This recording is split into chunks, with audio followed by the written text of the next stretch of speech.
Good morning, one and all, to the continuing clown show. Hopefully not us, hopefully we're not the clowns, but I'm watching the clowns right now. And I can't wait to get into it. We got, I forgot. We don't just have a guest, we'll get to the guest. We have a day, it's Big News Wednesday.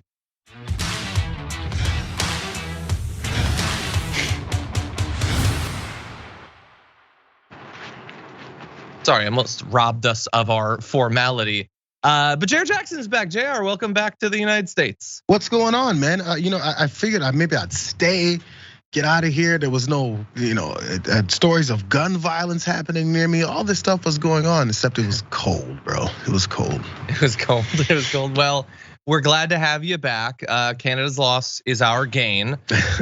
We need you here to break down what's happening live. We need someone in the back to check into. I'm getting a little bit of audio interference. I'm not sure what's going on right there.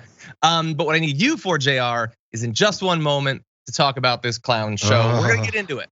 We're gonna be talking about all the latest on the continuing Republican effort to just have government function the way that it's supposed to and basically always does. It's a big challenge for them. We'll see if they're up to it.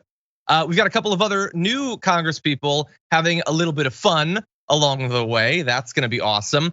An old school reference, a character from way back in one of the earlier seasons of the Young Turks is gonna make a reappearance. That's always fun. And if you stick around for the full show, off in the aftermath, we're finally gonna get to yesterday's story about Melania Trump's thoughts about Rudy Giuliani, which is a lot of fun. And a question about parenting that I think is a little bit controversial. I might be dead wrong, in which case I'm a bad guy, which would itself be controversial. So stay tuned to find out if I'm unfit to be a parent, I guess. So anyway, we're gonna talk about all that and a whole bunch of more. We got tons of stuff. We got facial recognition, we got cops being bad, we got a bunch of stuff. So hit the like button, share the stream so that everybody knows we're live. And as we go, you can send us comments, tweets, super chats, and all that, and we'll respond. With all that said, Jayar, are you ready to do this thing? I think I'm literally looking for updates because for that last hour, bro, things have happened. I know they've been happening. Okay, well, let's get into it. Let's start off with this. Do we not have the video?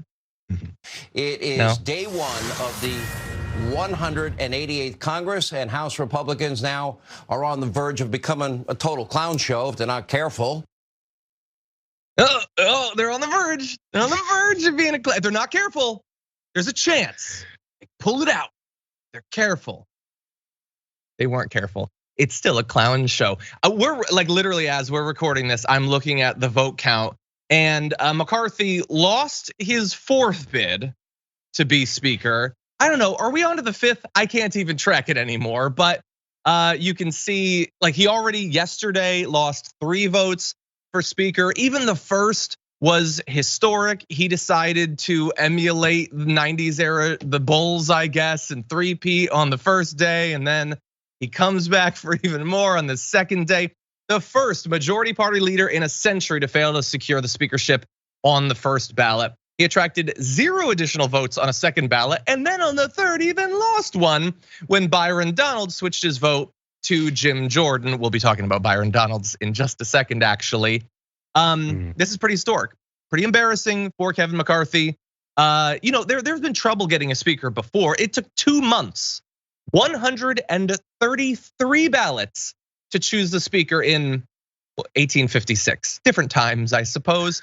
The last time it took even more than 1 ballot was 1923. And bear in mind, as we go forward, McCarthy can afford to lose 4 Republicans. The country can afford to lose literally hundreds. He can only afford to lose 4. And the best he's done so far, and this is counting right now, is 19. We'll see if it goes above that 19. They had a meeting this morning. It doesn't seem to have helped because Byron Donalds is now up.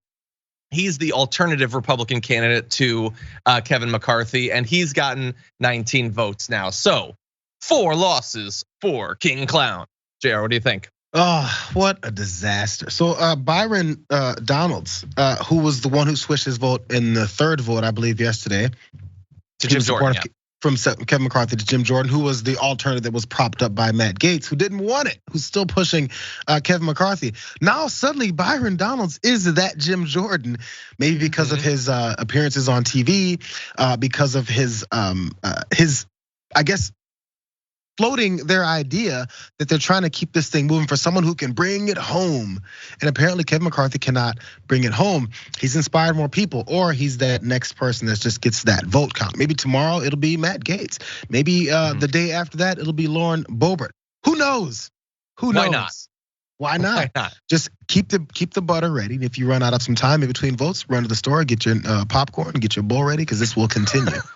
Yeah, so I'm gonna be, I believe in radical transparency here at the Damage Report. I could probably list like 4 facts about Byron Donalds, including that his name is Byron and/or Donalds, and that he got 19 votes right now. That said, you have a chance, Jayar. You can press a button right now, and instead of Kevin McCarthy, you get Byron Donalds as Speaker of the House. Do you press it?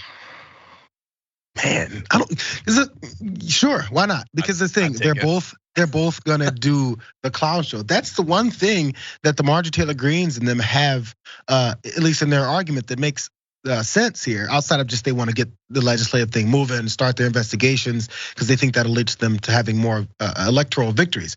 Again, think about it.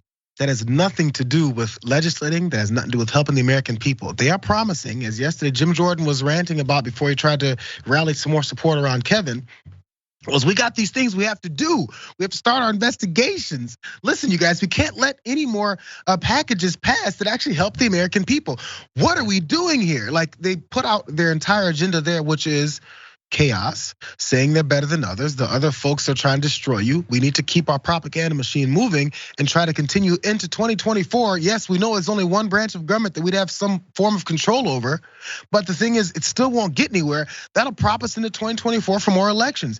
People don't care about that right now. I'm sure some people do, but that's their motivation. How do you get there when that's your motivation? We trying to prop ourselves up for 2024?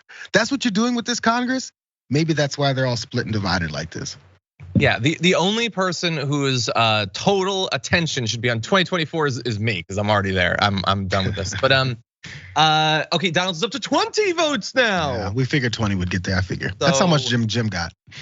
Yeah, so I guess look, 20 votes is only as bad as the lowest depths that Kevin McCarthy sunk to yesterday. If that goes above 20. Then the end result is, from 1,000 miles up, it's the same.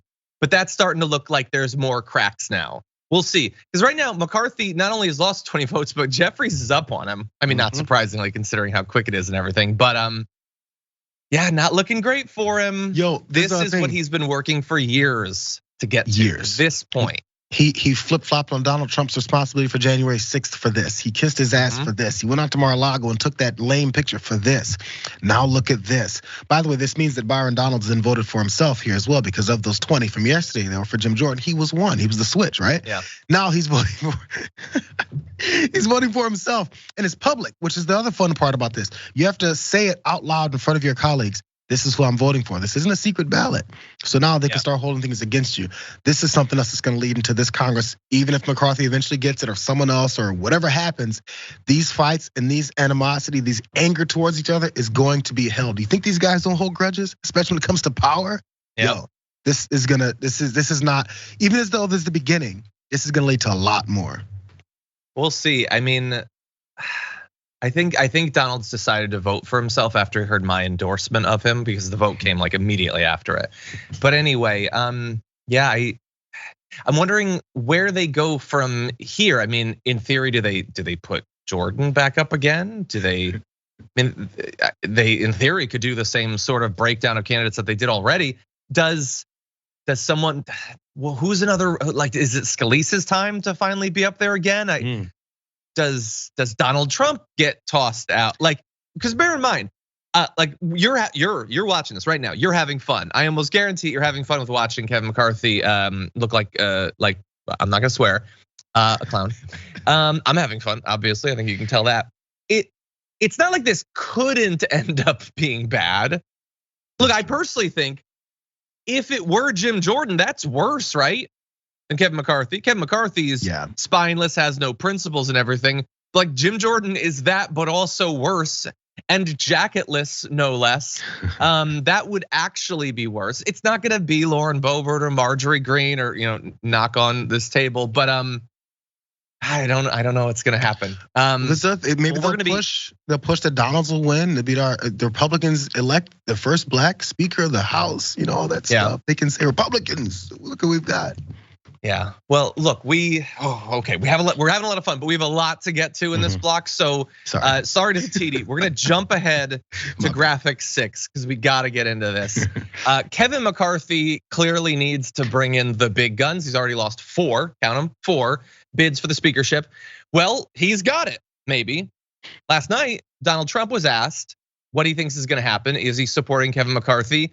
And he declined to back him, which hurts considering what Kevin McCarthy has done to protect Donald Trump. It's also, by the way, cowardly because Donald Trump should have a dog in this fight. The fact that he's not willing to endorse him specifically or not, he's not endorsing someone else at that point this is a guy who is once again terrified of backing someone and then that person being a loser. Let's keep it real. That's what it is. It's Trump's cowardice, but the cowardice was brief. Donald Trump since then has come out in support of Kevin McCarthy, and Kevin McCarthy did lose again, and so kind of embarrassing for Donald Trump. But here is what Donald Trump said to try to sway the holdouts. Some really good conversations took place last night, and it's now time for all of our great Republican House members to vote for Kevin, close the deal, take the victory, and watch crazy Nancy Pelosi fly back home to a very broken California. The only speaker in US history to have lost the House twice. Republicans do not turn a great triumph into a giant and embarrassing defeat. Too late. It's time to celebrate. You deserve it. Kevin McCarthy will do a good job and maybe even a great job. Just watch. And of course, then Kevin McCarthy goes on to lose in the 4th round. Who knows? Maybe he'll win in the 5th round. So this does look a little bit bad for Donald Trump. The result, maybe not as bad as his follow-up bleat, which said this: if Republicans are going to fight, we ought to be fighting Mitch McConnell and his domineering, China-loving boss, wife, Coco Chow. The harm they have done to the Republican Party is incalculable. He definitely doesn't know that word. Dude's got the thesaurus tab open on his computer. Today, he couldn't be elected dog catcher in Kentucky. Sadly, he only won because of my endorsement, went up 21 points. Sorry, which again is not true. Ridiculous. And by the way, if he's been so terrible for so long, why did you endorse him? How do you not know that makes you look bad? But Donald Trump now has weighed in. It doesn't appear. Let's be clear. It isn't just that Donald Trump endorsing Kevin McCarthy last night didn't cause Kevin McCarthy to win. You'll notice he didn't gain a single vote since the 3rd ballot. Not one person. And by the way, 17 of the defectors were endorsed by Donald Trump. A dozen of them denied the results of the 2020 election. Both of those are signs of attachment to Donald Trump. Not a single one of them switched over as a result of Donald Trump telling them to. And that is telling, both about Kevin McCarthy, but also about Donald Trump. Yeah, it's getting embarrassing for everyone now, including what Trump's approach has been. But look at this other part about this. From his little truths he had there, his motivational speech to folks to then to get behind Kevin McCarthy now after these first 3, now 4 horrible votes, is let's do it. One point he said, let's do it so we can send Nancy Pelosi home to broken and destroyed California. That's your motivation. This is how we got here. This is how these 20 Republicans who are now pushing back, who followed Donald Trump's lead as far as being these radical, crazy folks who do stuff for their own power without full thought process. It's gone to that because it's let's embarrass the Democrats. That's your motivation when you're governing, when you're supposed to be legislating, when you're trying to start this next Congress that you're in control of. Their motivation is embarrass Nancy Pelosi. She's not in power, bro. But if that's what you're thinking about, this is why it's the clown show that it is. And lastly, from remember his whole NFT thing? A dinner with me, it's not that great, but it's all we got. His glowing endorsement said maybe Kevin McCarthy maybe even might do a great job. Maybe might even do a great job. Really? Is that? It's like if your coach is in the locker room at halftime and you're down by 21 in your football team and your coach goes, hey, if you guys get out there, maybe you might be able to come back if you try, maybe. Yeah. Like, okay, thanks, coach. We're putting in the backup quarterback. He's good, maybe great. I don't know. Just go out there, go out there and do it. Okay, so we're done with the fourth ballot. Let's see how Donald Trump did. Okay, I pointed out that he hadn't gained a vote. And I'm a little bit confused about exactly how to interpret this. I'm hearing different interpretations from different people. But the final result is looking like 177 McCarthy, 20 Donalds, 186 Jeffries, one other.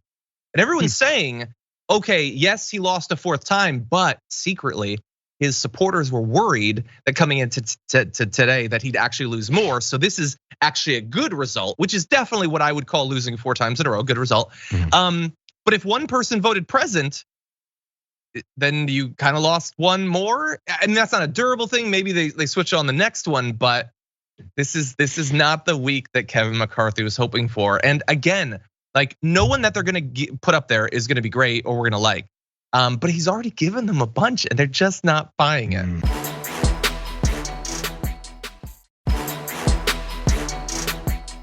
I want to turn now to a little bit of a back and forth between some of the most vocal supporters and detractors of Kevin McCarthy. Why don't we jump into this second video? My friends in the Freedom Caucus and Matt and Lauren Boebert and others, they don't know how to make the art of the deal because they aren't willing to take the win when they have one. They're making this about never Kevin, and that is the wrong move. She literally can just speak in cliches about Donald Trump. She doesn't know how to make the art of the deal. Well, look, again, I feel this knee-jerk need to, they're all fighting. I despise all of them. And so whoever spoke last, I'm against. So, okay, now I have to defend Lauren Boebert. I think that Lauren Boebert's demands are kind of crazy and petty and personal and all that. But she is at least saying what she wants. She's trying to make that deal. I don't really agree with her. And by the way, we're gonna give her a chance to respond to those claims that she just doesn't know how to make a deal. She's ungrateful of the money that Kevin McCarthy gave her. Here is Lauren Boebert responding. And she's saying that Kevin McCarthy helps you get across the finish line and that you're just trying to make a point or make a splash. How do you respond to that? Well, there are laws in this building that prevent me from going too far into detail, but I can say that I did not receive any help in that election, and that was a very big deal. We pay dues as members to the NRCC, and they were nowhere to be found. And then as far as our requests being petty, I don't think a secure border is petty. Okay, I'm a little bit confused about the laws in the building that stopped me from going further. My initial reaction was, does she want to verbally threaten Marjorie Greene, but she's not allowed to? I don't think that's what she means. I think either she's saying I can't disclose something verbally about campaign finance, which I don't think is true, or maybe the claim that it was a close election, maybe her gut was to say, no, it wasn't close, they stole it, but she's not allowed to say that. I don't know which of those three or something else it is. The whole thing's super weird, but she is claiming that what she wants is not unreasonable. And while I think that the policies she's pushing for are radical, they're insane, at least to her credit, in addition to things like the one member being able to call for him to, potentially be knocked out of his speakership, she is saying some specific policies she wants. She wants a border security bill. It was other crazy stuff. It was something about like one person being able to vote to lower the national debt. I don't know exactly how that would work, but she is at least trying to cloak the issue she has with Kevin McCarthy with a bit of policy. And so I'll give her credit for that. Jayar, what do you think? Yeah, that's the question though. Like as you hear these demands, as they give some of the things that they say they want Kevin McCarthy to do you guys think that Kevin McCarthy doesn't want to have another showboating border bill? Something else that hurts folks, that hurts asylum seekers. You think he won't do that? You think Kevin McCarthy doesn't want any of that stuff? But now they're painting him as this super lib. And that's making it even crazier because now folks who follow everything they say without listening or figuring it out themselves or actually looking at other sources outside of Fox News and War Room with Steve Bannon, what they'll then wonder is, wait a second, Kevin McCarthy's a lib because they buy all of this. I guess it depends on which side of the party these folks believe in. So once it starts fracturing, There's no thought process. We already know that. It just comes to believing whichever one of your leaders you like at that particular point. So now Kevin McCarthy being painted as a super lib. I'm not sure if that's going to help him when it comes to other things once they do finally get Congress going. But that's just generally a bad look, by the way. And sorry, one more thing on Marge about the art of the deal in that book. Donald Trump doesn't know the art of the deal. Like they're pushing off of this guy as if he's some kind of a genius. Still, he lost. He's losing still right now. Yeah, no, if you want to learn the art of the deal, all you have to do is track down the person who wrote it. I don't know the dude's name. I don't think Donald Trump remembers the name of the author who actually wrote it, but he definitely doesn't. People are saying they're going to a fifth vote. I'm assuming that they will. I know the fourth is done. We have the final result. It was, I believe, Victoria Sparks is the Republican who voted present, had voted for McCarthy 3 times in a row, could conceivably vote for McCarthy again. We'll see. By the way, there are at least 2 new directions, I suppose, or plausible directions of where this could go, depending on who you talk to. So if you talk to someone like Lauren Boebert, she has someone who she supported in one of the previous rounds yesterday. Here she is talking about who she thinks should replace Kevin McCarthy as speaker. Well, right now, our candidate is Jim Jordan. He is a fighter. He is a leader. He may not want it right now, but George Washington did not want to be president. He did what was right for his country. So do you think Jim Jordan is the consensus candidate? Right now, he absolutely is. And every time that he speaks up to defend Kevin McCarthy, he actually just reaffirms why he would make a great speaker. Okay, so first of all, he's not absolutely the consensus candidate because they didn't come together around him. By definition, that would be necessary for it to be the consensus. It could be a good idea of someone who could be a consensus candidate. That is possible. What's not possible, by the way, is plausibly connecting Jim Jordan to George Washington. What are you talking about? Not only do I think that's crazy, but you have to believe that Jim Jordan thinks that's a crazy comparison. I mean, look, a lot of the stuff about George Washington has been mythologized and elevated over time. Certainly he did some terrible things, some incredibly terrible things in terms of slavery and all that. I don't know about the teeth, that seems a bit weird. But what do we know about Jim Jordan? The dude apparently overheats in a jacket incredibly quickly and was perfectly fine leaving a bunch of students to be preyed upon by terrible predators. So a bit of a gap there between the two. So Jim Jordan's one option that she would like to go for. But again, Marjorie Greene, who's on the opposite side of this, is worried about it going in a different direction. And she's getting her news updates, despite the fact, by the way, that she can talk to all of these representatives. She's getting her news and analysis from Charlie Kirk, who tweeted from House source, 2 very plugged in Dem leadership aides say they're already talking about coalition leadership to divide the House evenly between Republicans and Democrats, which I don't think that that's what's gonna. I would love to believe that that's what's gonna happen. I don't know what that would look like in practice. I don't know why Charlie Kirk would have access to that information, but she's worried about it. She says if the base only understood that 19 Republicans voting against McCarthy are playing Russian roulette with our hard-earned Republican majority right now, this is the worst thing that could possibly happen. I could think of some worse ones. But anyway, maybe it's Jim Jordan, Jayar. Maybe they come up with not evenly splitting it between the Republicans and the Democrats. They would never go for that with their majority. But you could have a certain number of Republicans, maybe after the 5th or 6th or 10th or 30th vote say, okay, God, we've got Scalise. We're gonna ban to get Scalise. I don't know. What do you think? Possibly, or some people are still thinking that McCarthy has a way here. I don't know, but even if he did, look, and I was saying this before with when it comes to Donald's and potentially the fights that happen later. Because of it, because there's gonna be animosity and anger and revenge on a lot of people's minds just because of this. Even if McCarthy wins, if Scalise wins, if whoever, Jim Jordan, Donald's wins, there's so many people that are upset about this. How will legislation continue to go? Yeah, they'll center around something horrible that they all hate the American people for, and they'll do that fine. But whatever little dealings and things they've done and agreed on before, it's fractured, bro. There's no coming back from the fracture and the anger that is now brewing over this whole thing. Marge and Boebert aren't friends anymore already before this started. Sad. Just from the buildup. Now that it's happening, and now you got libs laughing, throwing their head back and laughing. Oh, that's what they hate. That's the basis for their whole point of existing, is to hate the libs. And now the libs are laughing at them. Problem, yeah, no, bro. not at all. By the way, I know people are saying that in her interview yesterday, AOC mentioned the coalition leadership. And yes, I know she was asked about that.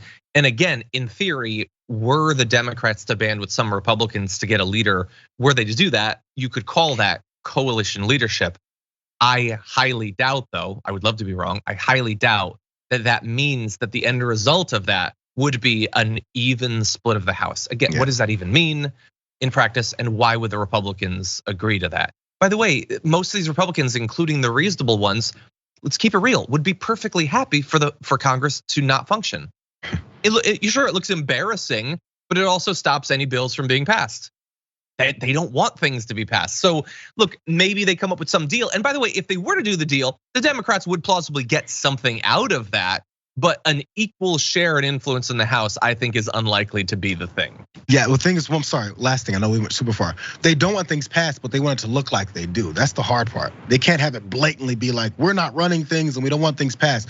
They want to not do anything or then do horrible things and then blame Democrats for being the problem for it. And their followers will always believe them. This is something you can't throw off on anyone else. You can't say the Dems are stopping us from voting for McCarthy. They can't do it. They can't do it. This is where they're stuck with themselves now. So they got to figure a new way. Yeah. Well, I'm getting antsy now. I kind of want a fifth vote. Hopefully we'll get it at some point during the show. But for now, we're gonna take a short break. We come back, we got some other news, including news about some of the escapades of a couple of members of the House after this.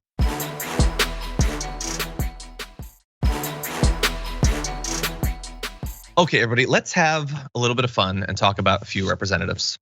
So we all know that representatives have to be sworn in before they can become a member of Congress. It's admittedly a weird tradition. I don't know why, in a time when we know that all of our representatives are massive liars, why we think they would be bound by putting their hand on a piece of paper. But if they're gonna do it, at least have a little bit of fun with it. And one new arrival to DC, Robert Garcia, is doing that. It's gonna be swearing in on the US Constitution as you're supposed to, but in addition to that, a few other things too. He tweeted, "We'll be proudly sworn into Congress on the US Constitution. Underneath the Constitution will be 3 items that mean a lot to me personally. A photo of my parents who I lost to COVID, very sad. I lost a family member to COVID as well. My citizenship certificate and the original Superman #1 from the Library of Congress." Like the actual first Superman comic, which is rare and valuable. It has been estimated at, I think the last time one went up for auction, it went for more than $5 million, which is a lot. Anyway, why would he want to do this? I'm sure in just a couple of hours, the 5 will be saying it's to spit in the face of Republicans or something. No, he says, a spokeswoman for him said that he learned to read and write in English by reading Superman comics. So it's especially exciting he was able to borrow this rare copy from the kind folks at the Library of Congress, which I think is awesome. Like, first of all, I love that as a way to learn.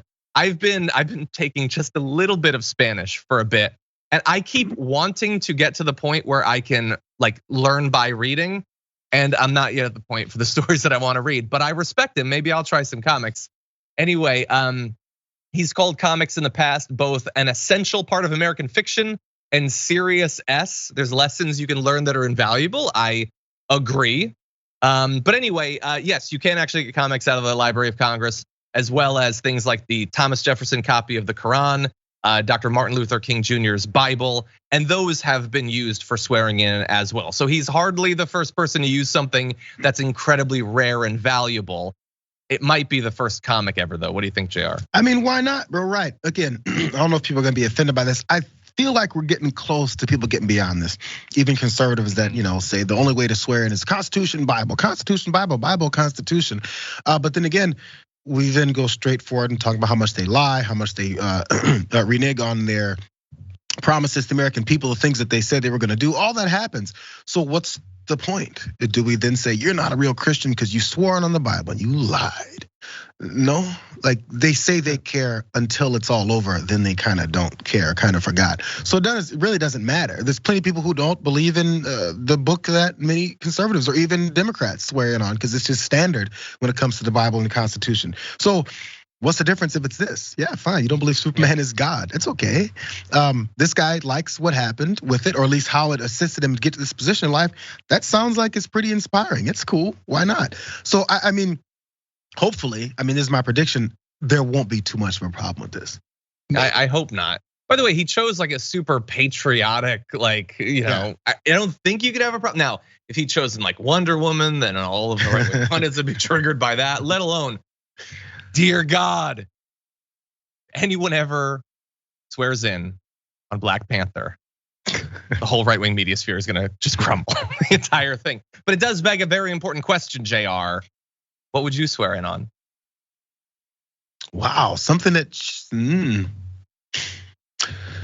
well, I mean, we're on comics. See, my brain is on the comics. My favorite comic, because I didn't do tons of them, was Boondocks. I have a tattoo, actually, of Huey on my shoulder. In case you guys don't know, I mean, come on, Boondocks. Aaron Magruder is one of the best comics of all time. Not that it inspired me to learn to read or anything, or to learn the English language, but no, I liked his approach stuff. It was really funny, and it had a lot of poignant messages when it comes to our world and specifically our country. So since we're going comics, Boondocks, let's go. I like it. Okay, I Check respect that. Okay, well, with that, let's switch it up and talk about a different representative. We're gonna stay in the same block though. There's a new Florida Republican who is facing accusations, not like ethics complaints necessarily, something more sinister, accusations of being a witch. We're here talking about Anna Paulina Luna. You can see right here in the official portrait. Although bear in mind, for her fans, that's not how they want to picture her. They want to see her with guns, of course. So you can see in this picture, that's how they act. That's the true avatar of their representative. Like, can you get elected these days without having, now you can't just have an assault rifle. That's weak. You have to go akimbo with assault rifles. I don't understand it. My concerns based on that photo, I have many. Witchcraft, not at the top of the list, I'll say. But anyway, she is facing these accusations and is responding legally against them. So a letter, I'm gonna jump ahead to graphic 9. A letter obtained by the Daily Beast reveals that the Florida Republican retained the high-powered law firm Holland and Knight to go after a would-be rival who leveled a series of outlandish allegations against Luna on the Bubba the Love Sponge radio show in the fall. That show is apparently still on. I thought that was a relic of like Tucker Carlson's days of saying incredibly racist and misogynistic things back in the day. No, it's still on. Anyway, the letter demands that Matt Tito, who's a friend of Roger Stone, which is all you need to know about him, mulled challenging Luna in a primary, now needs to apologize on videos for his accusations, which include other claims other than just witchcraft, including that she was fired from a job and that she had some sort of sexual relationship with Representative Matt Gaetz. Luna describes herself as a devoted Christian. I mean, she was elected as a Republican. What else would she be? Tito isn't backing down. He says, I didn't wake up one morning when I was going on the Bubba the Love Sponge show and say, I'm gonna pull a bunch of stuff out of my ass and talk about it. You may not have woken up and said that, but that is what you did. That's exactly what you did. Anna Paulina Luna is a Republican. She's a MAGA person. She, I believe, was endorsed by Donald Trump. I'm sure she's gonna end up being terrible, but not because of hexes, not because of jinxes, not because of fiendish brews. I don't think that's why she's gonna end up being a bad representative. Jayar, what do you think? Isn't this weird how this always comes to this? These women that are politicians, representatives in this particular case, whether they're Republican or not. In fact, I think it happens more to Democratic women. But you're getting challenged over this whole thing, and then you have your guns out. It still always goes back. I want you guys to compare the potential pictures that are taken, because all these guys do it, as you said.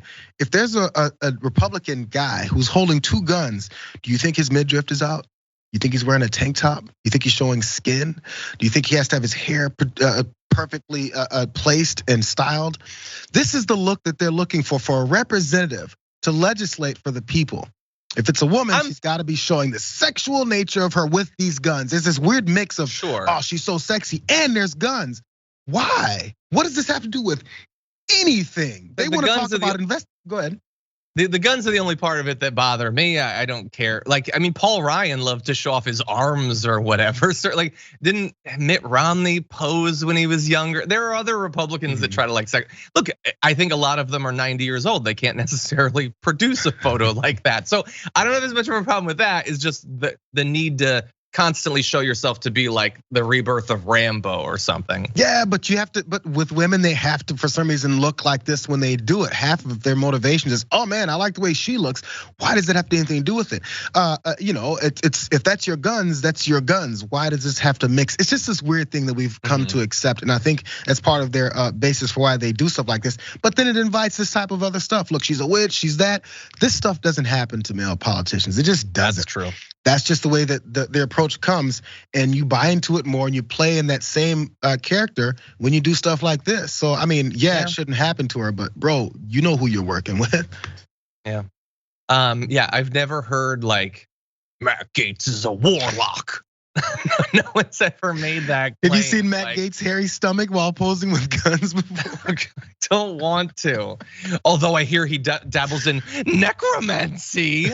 You're right. That is definitely something that only goes at female candidates. By the way, I am reading of Matt Gaetz that as we speak, as we're recording this, he's leading a huddle with almost 20 representatives. And he's gesticulating with great force. Oh. So he's up to something.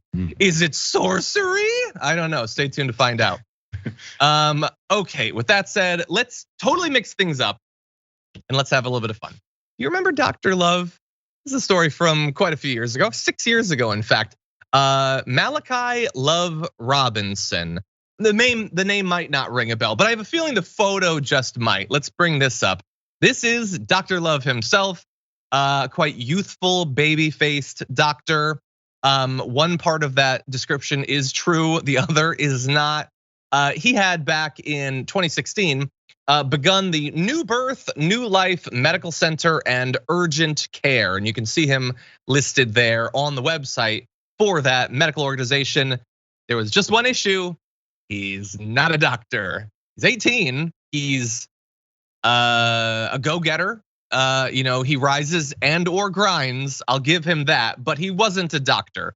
What he was a scam artist. Posing as a doctor, he stole $30,000 from a patient in her 80s, which is just so terrible. An additional $20,000 from an actual doctor who should know better. But anyway, he was arrested after investigation by the Department of Health and Human Services for performing a medical examination on an undercover agent. He defended himself on Good Morning America a few days later, saying he never said he was a doctor. Quote, there are many types of degrees out there that just because someone has the title doctor in front of their name does not necessarily imply MD. I guess, but I think you know what you're doing. Anyway, later that year, while on bond for the scams he was already being investigated for, he was arrested in Virginia after he tried to buy a $35,000 Jaguar with a stolen credit card from an older woman. He received a 48-month combined sentence, but eventually most of that time passed and he was released from prison back in 2019. Well, you're probably wondering, what has he been up to? And I'm glad to say in this case that a brief stint in prison can result in rehabilitation and you can truly change as a person. In theory, it didn't happen to him though. According to court documents in 2020, he was working for United States of Freight, where he instructed customers to pay directly to an account registered under his name and Venmo and PayPal him instead of the company, stealing a bunch of money from the company he was working for. He was sentenced to more than 28 months in prison last week after pleading guilty to grand theft and organized scheme to defraud. He made it a couple years on the outside, and then I guess the appeal of some quick, easy money was just too much. Poor Dr. Love is going to be going back to prison. What do you think, Jayar? Yeah, I gotta highlight the back end of that last quote. Excuse me. He said he pled guilty to grand theft and organized scheme to defraud. He has to organize these things. He put together a website. He puts together payment options. He talks to people. He convinces them of this and that. He has a whole business structure put in place to look real. I guess enough for some folks to be fooled by it. I'm sure everyone wouldn't have been. Enough to fool enough people to thinking it's all real. The only thing left is for it to be real. This is a lot of work. Every time you see someone scam, or even, we talk Donald Trump so much because he's one of the biggest scammers in the country. So they put through all this work to scam people. You can put together probably 25% more work to actually do some things legitimately. Yep. You have an approach that you know how to communicate to people, to expand yourself, to promote yourself, to do, that's work. This is a lot of work to be a scammer. How about you do something that's reputable? It still worked. It's not like you sat back and went, oh, this website's gonna form itself. This picture I'm gonna take to make myself look like a doctor is gonna take itself. The jacket that I have to put on to do so, the money payment options I have to form and put together and get people's credit cards and information, all has to be put together. Bro, just do something for real. Just do it, yeah. Work. I think he likes the rush. I think he's clearly intelligent. He clearly, like, at 18 doing this, that is crazy. And he poses for a damn good picture. But just this isn't the way. This isn't the way. We'll see. So here's what I want everyone watching this to do. Check back in 2 years, and we're gonna see how he does. Hopefully the third time will be the charm. He's gonna be swearing in on a book he didn't read when he gets into the Congress as a Republican. Anyway, okay, we're gonna take a short break. We come back, lots of interesting news. Don't go anywhere.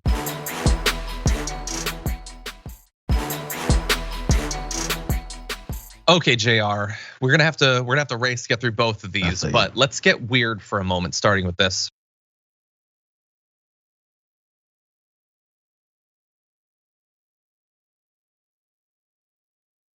You might be thinking, what in the Handmaid's Tale is this? No, that's what people are seeing when they try to access Pornhub, which I read is a website in one particular state. Louisiana has apparently passed this insane law, and we're gonna give you all the details. Public Defendering uploaded that video to Twitter and says, hello from the surveillance state of Louisiana.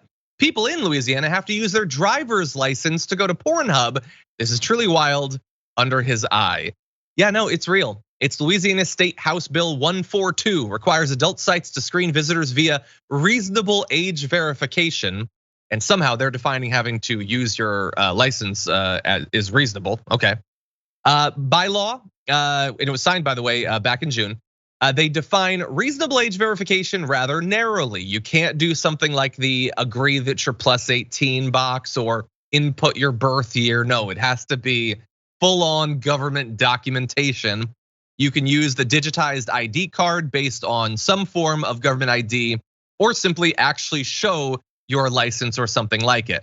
So they have this initiative called the LA Wallet Initiative that you can use, and you will need to if you want to access some of these other websites that I've never heard of.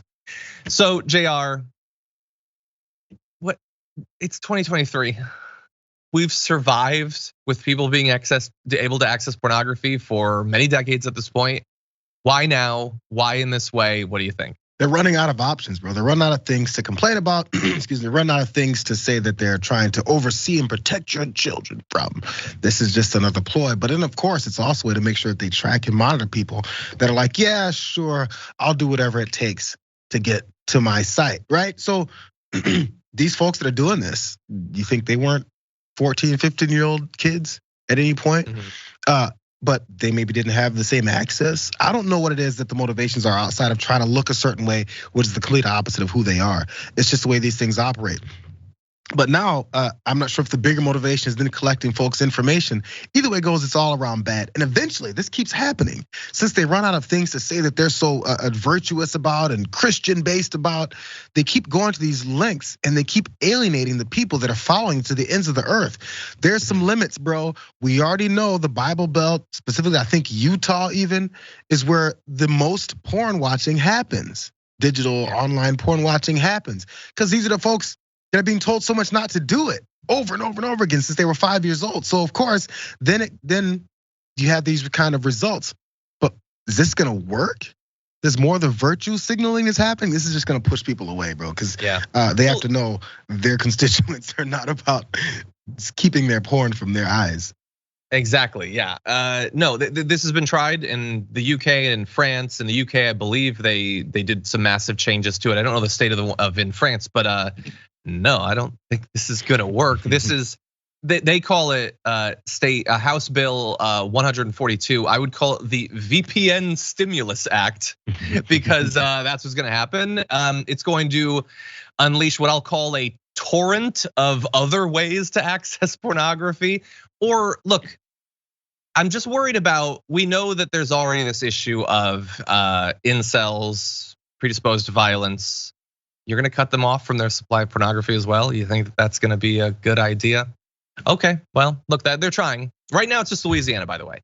But bear in mind, Utah Senator Mike Lee recently proposed a law that would require age verification for accessing porn websites on a national level, as well as basically outlawing a ton of different forms of content altogether. So you will have to submit government approved documentation to access a sex act or whatever, and maybe we'll have a short list of acts that are acceptable, that Mike Lee thinks it's okay for you to look at. And by the way, there are supposed to be protections in this, Jayar, to make sure that people's private information isn't released. Okay. Yeah, okay. sure. Yeah, there's no way that this could possibly go wrong, and people's search history and stuff couldn't be shared and everything. This entire thing's a disaster. Prohibition is not gonna work. It can't. It's impossible. Sorry, that's the last thought.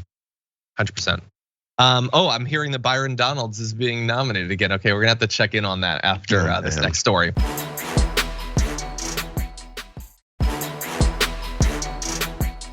For now, though, let's jump into one more story. Police have arrested a resident of Georgia, Randall Reed, for what they're saying is a big crime, stealing $10,000 worth of Chanel and Louis Vuitton bags. The issue with it is that the suspect that they've arrested says he didn't steal the bags. Also, he's never been to the state where they were stolen. So he's never even been to Louisiana, by the way. So why did they arrest him? How did they track him down? A facial recognition camera system.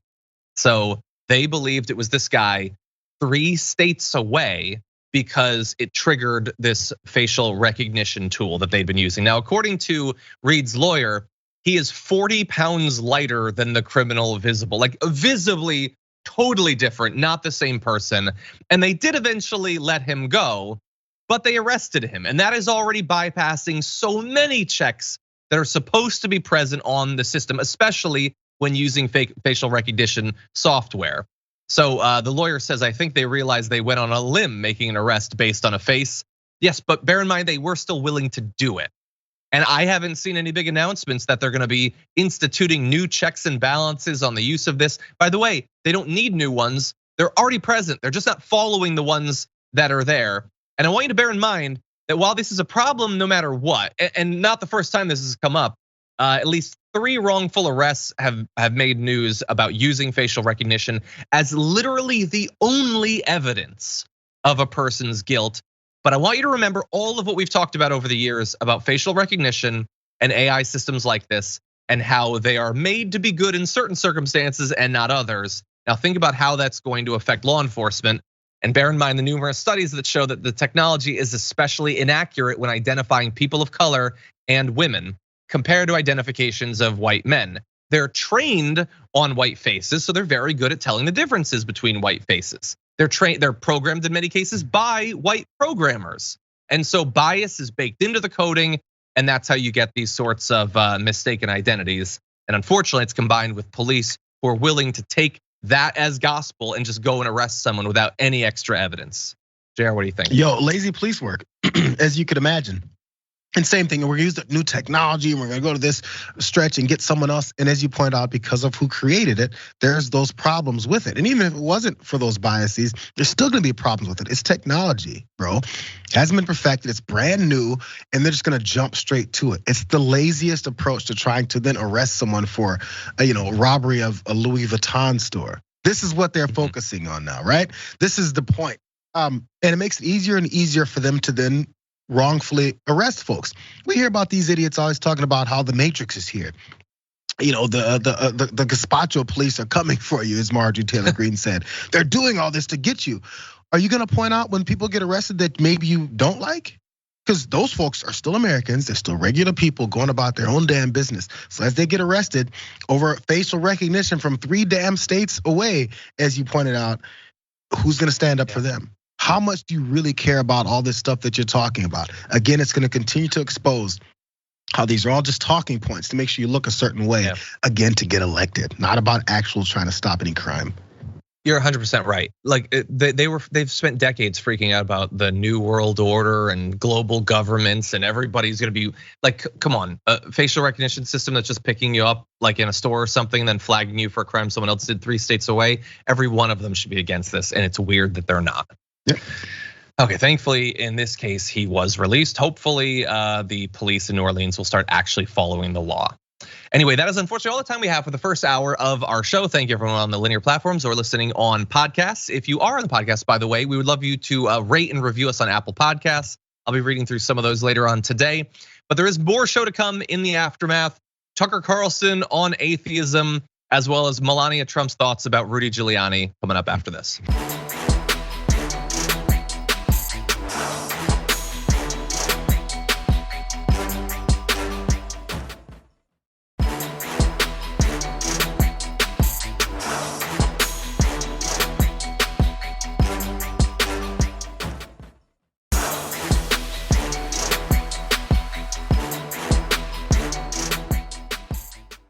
Thanks for listening to the full episode of The Damage Report. Support our work, listen ad-free, access members-only bonus content, and more by subscribing to Apple Podcasts at apple.co/TYT. I'm your host, John Adarola. I'll see you soon.